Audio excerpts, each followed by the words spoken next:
I'm freaking out, but I need to stay calm. With a shaking hand, I pick up my phone and answer. Hello? Welcome.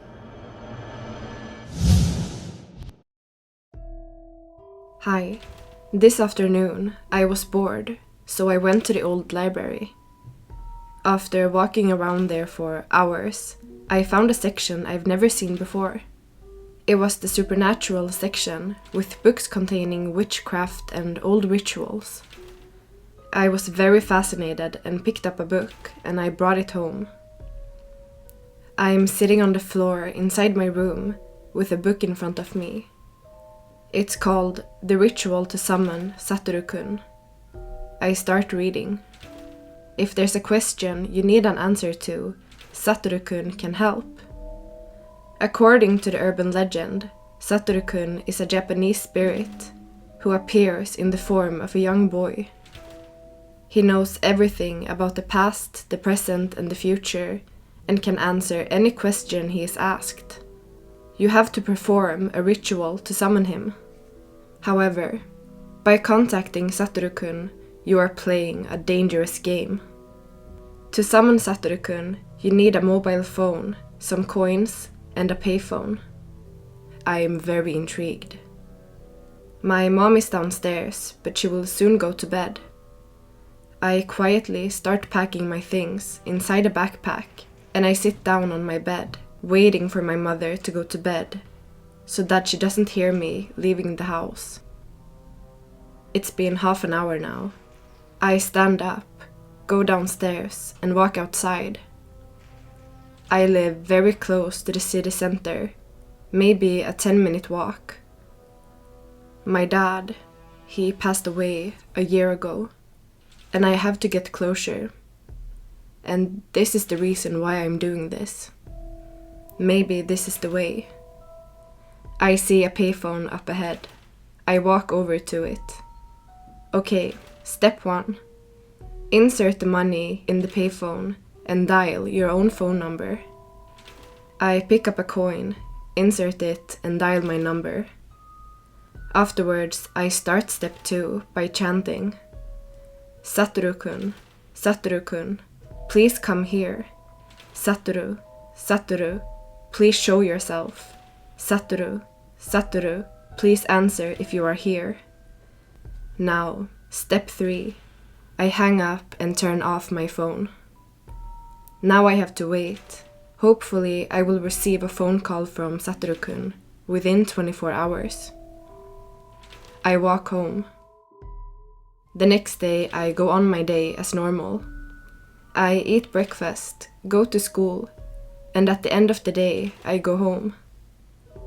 It's 11 p.m. It's been 23 hours. My phone. Someone is calling me. With a shaking hand, I pick up my phone and answer. Hello? I'm in the park, outside your house. The call ends. I get a shiver down my spine. Then, my phone starts to ring again. Hello? I'm outside your front door. I'm outside your bedroom door. I'm freaking out, but I need to stay calm. It's very important to remember. I can't look at him, I can't touch him, and I have to be very quick with asking my question. Another call. I'm behind you. Okay, here's my question. My dad, is he happy? Does he have a good life on the other side? No, your dad is facing the consequences of the life he lived in the endless flames. My heart sinks to my stomach, and I feel as if I'm gonna faint. What? No. Does he mean hell? No, that's not true. Without even thinking, I turn around and I look Satoru-kun straight into his eyes, or the holes where the eyes should be. I faint.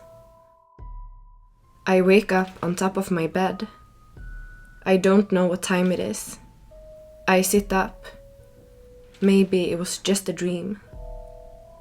I reach out my hand towards the glass of water on my bedside table when I hear my phone starts ringing. I pick up the phone with a shaking hand. Hello? I'm under your bed, here to reunite you with your father.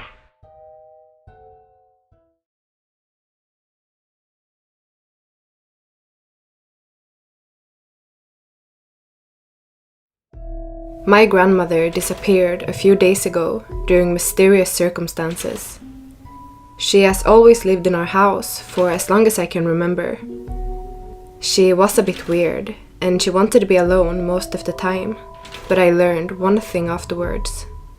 My grandmother was into witchcraft and other, more dangerous practices.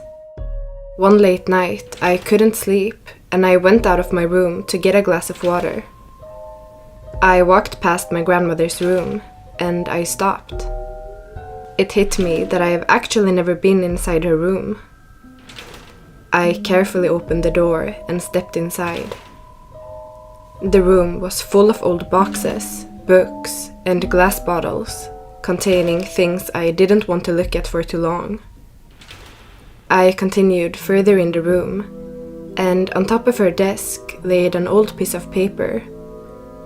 I read, "The dry bones ritual involves summoning a demon that will play a sort of game of tag with you. If you win the game, your wish will be granted. You will need a bathroom with a mirror, some matches, and ensure that you are alone in the house." I have to try this. I waited for a couple of days. It said that it couldn't be played when someone else was in the house. Today, my parents are going on a trip, and they have asked me to watch the house while they are away for 3 days. This is perfect. The game must be played at exactly 1 minute past 12. 4 hours left. 3 hours. I'm very impatient. 2 hours. 1. I walk around inside the house and start to prepare. All doors in the house must be closed and secure. This includes any cabinets and cupboards, anything that can open. I turn off all the lights and electronic devices, and afterwards I turn off anything that emits sound, the radio and the TV. I have to begin now. If I hear anything that sounds out of the ordinary, I should leave the house and not return until tomorrow. It means he's already there, watching me. I enter the bathroom, close the door behind me, and face the mirror. I don't hear any weird sounds. Good, I can proceed now. I start to imagine something I really want, something realistically achievable. If I win the game, then my wish will be granted. I wish for a dog. I've always wanted one, but my parents never allowed me to get one. I reach over to the matches I've prepared, and I light one. This is important. I have to wait for it to burn out. I can't blow it out. If it burns for at least 15 seconds, then the demon is pleased and I may continue. 12, 13, 14, 15. The match burns out. It burns my finger and I drop the last part of the match on the ground. I pick up the paper and I read the next step. This part seems like the scariest to me. I slowly lay down on the floor and I say, "I am aware of your presence and I welcome you into my home, but not into my body. Come now." I quickly stand up and walk into the largest room of the house, the living room. And now I have to wait. I need to be patient. When and if he's ready, I will hear a low sound nearby, most commonly a moaning sound. If I should hear anything different, especially a voice of any kind, or feel a sensation of pressure on my body, then I should immediately leave the house. He will try to find me, but I must hide quickly and remain quiet. I must remain hidden until 3 a.m. Only at this time it is safe for me to come out. I walk over to the pantry, step inside and close the door. It's just big enough for me to fit. 3 hours left. I wake up. Wait, for how long did I sleep? It's dark inside the pantry. I pick up my phone. It's 2 a.m., 1 hour left. And then I feel as if I'm gonna faint. I hear a quiet voice outside of the pantry door. Can you please open the door? It's cold. This wasn't supposed to happen. Please. I can't move. Open the door. I feel the tears on my cheek. And then silence. The seconds turns to minutes, and after a while I look down at my phone. 3 a.m. I slowly open the door. My entire body is shaking. I am terrified. I start to walk back to the living room, and then I say with a shaking voice, "Thank you for playing, but please leave now. You are no longer welcome." There should be a noise of some sort agreeing, and the game will be over. I don't hear anything. "Thank you for playing, but please leave now. You are no longer welcome." Nothing. "Thank you for playing." I feel someone standing right behind me, and I hear a whisper in my ear. "You weren't very good at hiding."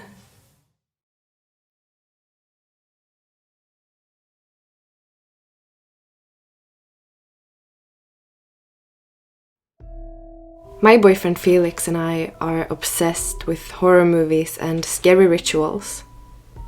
We have tried almost all of the rituals around the internet over the years.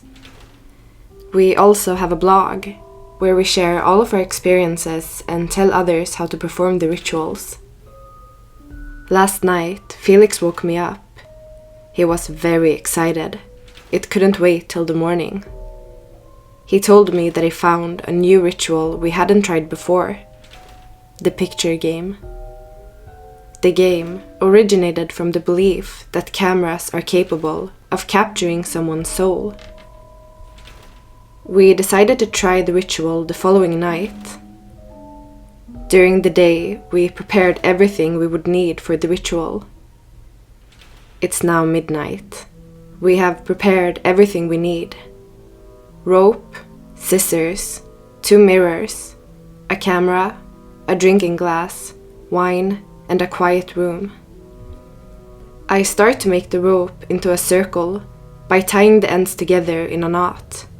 I then place the rope in the middle of the room. Inside the circle, Felix places a glass and fill it with wine. It's time, I tell Felix. We sit down outside of the rope circle and place each of the mirrors in front of us, with the reflective part of the mirror pointing towards the ceiling. We then turn off the lights. I'm a bit spooked, but I'm very excited. I'm going to write about this ritual on my blog. It's now time for the invitation. We must close our eyes and hold hands, I tell Felix. We must say, "I trust you." "I trust you," I say, and so does Felix afterwards. We then say, "The door is open, please come in. The door is open, please come in. The door is open, please come in." We can now open our eyes again, and it's time for the sitting. I pick up the camera and I say, "I caught you." I then take a picture and point the camera towards the middle of the circle. I then pass the camera to Felix. The air is heavy inside the room. I can hear my heart beating. What will the image show? He picked up the camera. Wait, is his hand shaking? Is he nervous? No, it's probably nothing. I caught you. We put the camera down. We now have to say goodbye. We close our eyes and say, it's time to go home. It's time to go home. It's time to go home. We then turn our mirrors upside down. I turn on the lights again, pick up the scissors and cut open the rope. Felix pick up the glass and empty it outside in the garden. It's now time for us to review our pictures. I carefully pick up the camera. First, we look at the image of Felix. After a while, we give up. I can't see anything strange, even when looking closer. I press the button to be able to review the image of me. Felix sees it before me. He lets out a horrible scream. I almost drop the camera. On the image, I see myself, but what's horrifying is the two other creatures in the image with the horrible smiles staring right at Felix.